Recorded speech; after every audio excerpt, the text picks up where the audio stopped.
Je vois Égypte, je vois Libye, je vois Soudan, c'est ça? Érythrée, Éthiopie. Et puis là-bas, c'est l'Asie, c'est ça? Mais si vous remarquez au niveau de l'Asie, il y a un trait comme ça qui marque le commencement des pays asiatiques. Parce que juste avant le trait là, c'est encore l'Afrique. Donne-moi l'image suivante, ils vont bien comprendre. Quand tu vois l'Afrique, en Égypte, il y a le grand compartiment égyptien qui est en bas ici. Et puis il y a le box qui est là au milieu entre l'Afrique et l'Asie. Ce box pointu comme un triangle. Qui le remarque? Il est comme un triangle. Mais c'est le territoire africain. C'est le pays d'Égypte. Et bizarrement, c'est sur ce box triangulaire qu'est posé le désert de Sinaï. Or, c'est au désert de Sinaï qu'est la montagne de Sinaï, que vous appelez aussi le mont Horeb, où Moïse a rencontré Dieu. Or, cette portion-là n'est pas en Asie, cette portion est en Égypte, sur le territoire africain. Ça veut dire que le mont Sinaï, qui est la montagne où on rencontrait Dieu, est une montagne de...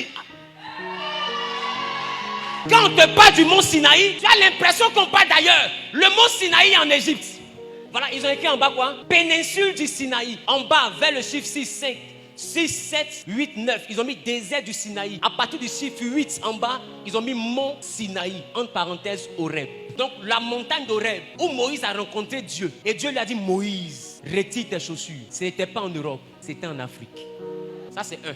Dans le procédé, les Israélites ont quitté Ramsès et Goshen et ils pouvaient partir par le désert que tu vois là et monter directement sur Canaan. Mais Dieu leur a dit ne prenez pas la terre sèche, mais passez par la mer. Qui se rappelle de ça? Donc pour passer par la mer, il fallait qu'ils descendent jusqu'à Sukkot et qu'ils arrivent jusqu'à l'autre ville pour traverser la mer et tomber dans la péninsule de Sinaï pour aller maintenant à Mara où ils ont croisé les eaux de Mara. Donc vous voyez la flèche qui est là, la ligne qui est là montre le parcours d'Israël jusqu'à Canaan. Donc quand ils arrivent au niveau de la ville, ils se retrouvent et c'est là que Pharaon et son armée étaient engloutis. Vous voyez qu'à partir de là, ils ont traversé la mer. Vous voyez?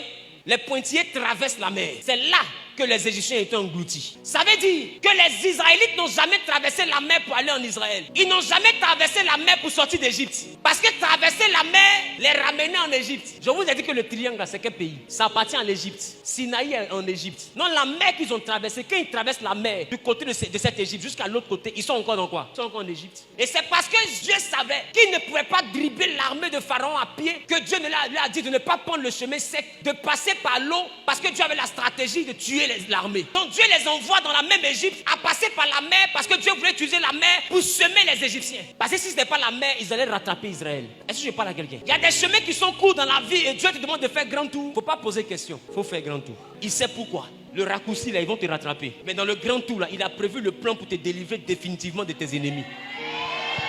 Donc ils ont quitté l'Égypte et ils sont tombés dans la péninsule de Sinaï qui est encore dans le pays d'Égypte. Pour ceux qui ne savent pas, au moment où l'Égypte gouvernait la terre, le territoire de l'Égypte partait d'Israël jusqu'à la Syrie. Donc ça traversait même Canaan, ça montait jusqu'à la Syrie. Donc l'Égypte n'a pas régné seulement qu'en Afrique. L'Égypte a régné jusqu'en Asie. Et la population noire, les pharaons noirs, ont été décimés lors de la guerre entre l'Égypte et la Syrie. C'est le pays des Assyriens qui a mis fin à la dynastie des pharaons noirs. Quand ils ont perdu la bataille, ils ont été exterminés. Et plus tard, les Leucodèmes vont arriver en Égypte au travers d'un certain Gomère, qui est grec-romain. Et les Grecs vont s'asseoir là. Et ils vont puiser dans la bibliothèque d'Alexandrie. Ils vont prendre tous les livres, migrer vers l'Europe et détruire la bibliothèque d'Alexandrie. Voilà comment est-ce que tout le savoir africain se retrouve en Europe. On va poursuivre, s'il vous plaît. Exode chapitre 3, le verset 1. Moïse rencontre Dieu dans le buisson Adam, à la montagne d'Horeb. Ça veut dire que Horeb, c'est pas en Europe. Horeb, c'est en Afrique. Est-ce que je parle à quelqu'un? Quand Jézabel est en train de poursuivre Élie, qui se rappelle de ça? La Bible dit, au torrent de Kirit, il sera nourri, après il va partir à Sarepta et tout. Mais il va faire 40 jours de marche pour aller rencontrer Dieu à la montagne de l'Éternel. Et la Bible dit, à la montagne de l'Éternel, à Horeb. C'est ça?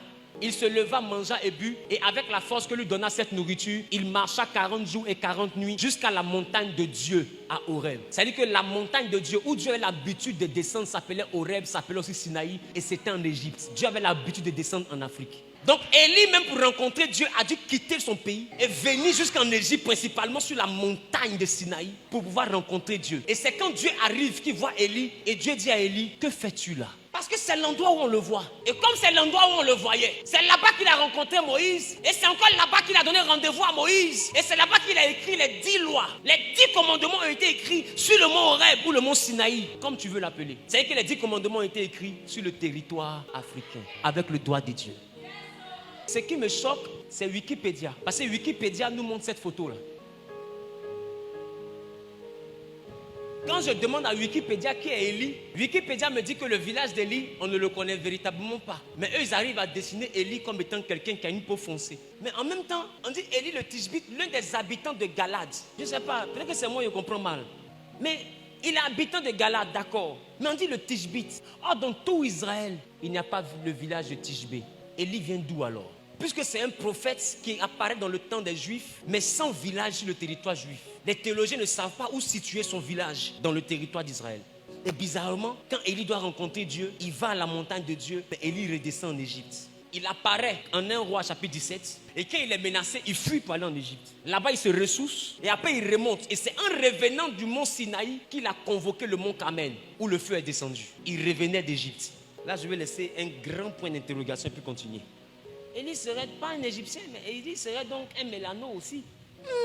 Qu'est-ce que la Bible est en train de nous faire comprendre là? Est-ce que bizarrement la Bible n'est pas en train de nous révéler la présence de plus de noirs que prévu? Parce qu'il ne nous avait pas prévu, mais la Bible nous avait prévu. Bon,